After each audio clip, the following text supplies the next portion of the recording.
ദേശീയ രാഷ്ട്രീയത്തിൽ വീണ്ടും ഒരു വലിയ രാഷ്ട്രീയ അട്ടിമറിയുടെയും കൂറുമാറ്റത്തിന്റെയും സൂചനകൾ ശക്തമാവുകയാണ്. മഹാരാഷ്ട്ര രാഷ്ട്രീയത്തെ വീണ്ടും ചൂടുപിടിപ്പിച്ചുകൊണ്ട് മുൻ മുഖ്യമന്ത്രി ഉദ്ധവ് താക്കറെയുടെ നേതൃത്വത്തിലുള്ള ശിവസേന വിഭാഗത്തിലെ ചില ലോക്സഭാ എംപിമാർ പാർട്ടി വിട്ട് മുഖ്യമന്ത്രി ഏക്നാഥ് ഷിൻഡെയുടെ നേതൃത്വത്തിലുള്ള ശിവസേനയിലേക്ക് ചേക്കേറാൻ ഒരുങ്ങുകയാണെന്ന റിപ്പോർട്ടുകളാണ് പുറത്തുവരുന്നത്. ഈ നീക്കങ്ങൾ യാഥാർത്ഥ്യമായാൽ കഴിഞ്ഞ ഏതാനും വർഷങ്ങളായി മഹാരാഷ്ട്രയിൽ തുടരുന്ന രാഷ്ട്രീയ കലാപങ്ങൾക്ക് മറ്റൊരു നിർണായക അധ്യായം കൂടി എഴുതപ്പെടും. വിമത നീക്കവുമായി ബന്ധപ്പെട്ട അഭ്യൂഹങ്ങൾ ശക്തമായതോടെ ഉദ്ധവ് താക്കറെ ക്യാമ്പിൽ ആശങ്കയും അനിശ്ചിതത്വവും വർദ്ധിച്ചിരിക്കുകയാണ്. വിമതരായി മാറുമെന്ന് കരുതപ്പെടുന്ന എംപിമാരിൽ പലരുടെയും ഫോണുകൾ നിലവിൽ സ്വിച്ച് ഓഫ് ചെയ്ത നിലയിലാണെന്നാണ് റിപ്പോർട്ടുകൾ. പാർട്ടിയുടെ മുതിർന്ന നേതാക്കൾക്കും അടുത്ത സഹപ്രവർത്തകർക്കും ഇവരുമായി ബന്ധപ്പെടാൻ കഴിയാത്ത സാഹചര്യം രൂപപ്പെട്ടിട്ടുണ്ട്. ഇത് വെറും രാഷ്ട്രീയ അഭ്യൂഹമല്ലെന്നും മറിച്ച് ആസൂത്രിതമായ രാഷ്ട്രീയ നീക്കങ്ങളുടെ ഭാഗമാണെന്നും പാർട്ടി വൃത്തങ്ങൾ സംശയിക്കുന്നു. ദേശീയ തലസ്ഥാനമായ ഡൽഹിയെ കേന്ദ്രീകരിച്ചാണ് നിലവിൽ രാഷ്ട്രീയ ചർച്ചകളും കൂടിക്കാഴ്ചകളും നടക്കുന്നതെന്നാണ് സൂചന. വിമത എംപിമാർ ഡൽഹിയിൽ ലോക്സഭാ അംഗവും ഏക്നാഥ് ഷിൻഡെയുടെ മകനുമായ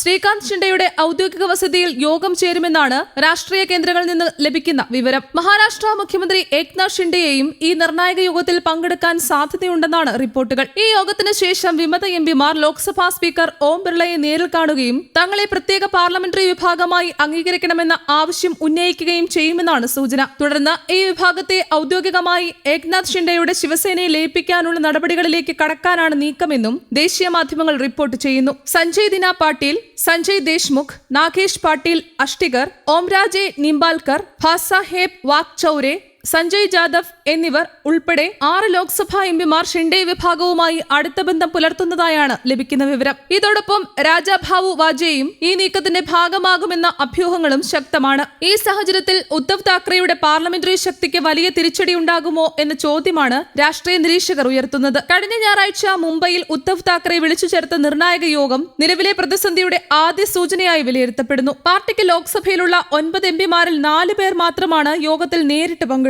ശേഷിച്ചവർ വിവിധ കാരണങ്ങൾ ചൂണ്ടിക്കാട്ടി വിട്ടുനിന്നത് പാർട്ടി നേതൃത്വത്തിൽ അന്നേ സംശയങ്ങൾ ഉയർത്തിയിരുന്നു. യോഗത്തിൽ നിന്ന് വിട്ടുനിന്നവരിൽ പ്രധാനിയായ സഞ്ജയ് ദേശ്മുഖ് കുടുംബപരമായ കാരണങ്ങളാണ് അഭാവത്തിന് കാരണമെന്ന് വ്യക്തമാക്കിയിരുന്നു. എന്നാൽ തൊട്ടടുത്ത ദിവസം അദ്ദേഹം ഡൽഹിയിൽ കേന്ദ്രമന്ത്രി പ്രതാപ് റാവു ജാദവുമായി കൂടിക്കാഴ്ച നടത്തിയെന്ന വാർത്ത പുറത്തുവന്നതോടെ രാഷ്ട്രീയ ചർച്ചകൾക്ക് കൂടുതൽ ശക്തിയേറി. ഈ കൂടിക്കാഴ്ച വിമത നീക്കങ്ങളുടെ ഭാഗമാണോ എന്ന ചോദ്യവും രാഷ്ട്രീയ വേദികളിൽ ഉയരുന്നുണ്ട്. ഇതിനിടെ ഷിൻഡെ വിഭാഗം തങ്ങളുടെ നിലപാട് കൂടുതൽ വ്യക്തമാക്കി കഴിഞ്ഞു. ബാലാസാഹിബ് താക്കറെയുടെ ആശയങ്ങളിലും ഹിന്ദുത്വ രാഷ്ട്രീയത്തിലും വിശ്വാസമുള്ള ഏവർക്കും ശിവസേനയുടെ വാതിലുകൾ തുറന്നുകിടക്കുകയാണെന്ന് മഹാരാഷ്ട്ര മന്ത്രി പ്രതാപ് സർനായിക് വ്യക്തമാക്കിയിട്ടുണ്ട്. ഉദ്ധവ് വിഭാഗത്തിലെ അസംതൃപ്തരായ നേതാക്കളെയും ജനപ്രതിനിധികളെയും സ്വാഗതം ചെയ്യാൻ ഷിൻഡെ പക്ഷം തയ്യാറാണെന്ന സന്ദേശമാണ് ഇതിലൂടെ നൽകുന്നത്. അതേസമയം പാർട്ടിയിൽ യാതൊരു തരത്തിലുള്ള പിളർപ്പും ഇല്ലെന്നും മാധ്യമങ്ങൾ യഥാർത്ഥ വിരുദ്ധമായ വാർത്തകളാണ് പ്രചരിപ്പിക്കുന്നതെന്നും ഉദ്ധവ് താക്കറെയുടെ വിശ്വസ്തനും രാജ്യസഭാ എംപിയുമായ സഞ്ജയ് റാവത്ത് പ്രതികരിച്ചു. എംപിമാരെ സാമ്പത്തികമായി സ്വാധീനിക്കാൻ വൻതോതിൽ പണമൊഴുക്ക് നടക്കുന്നതായും അദ്ദേഹം ഗുരുതര ആരോപണം ഉന്നയിച്ചു.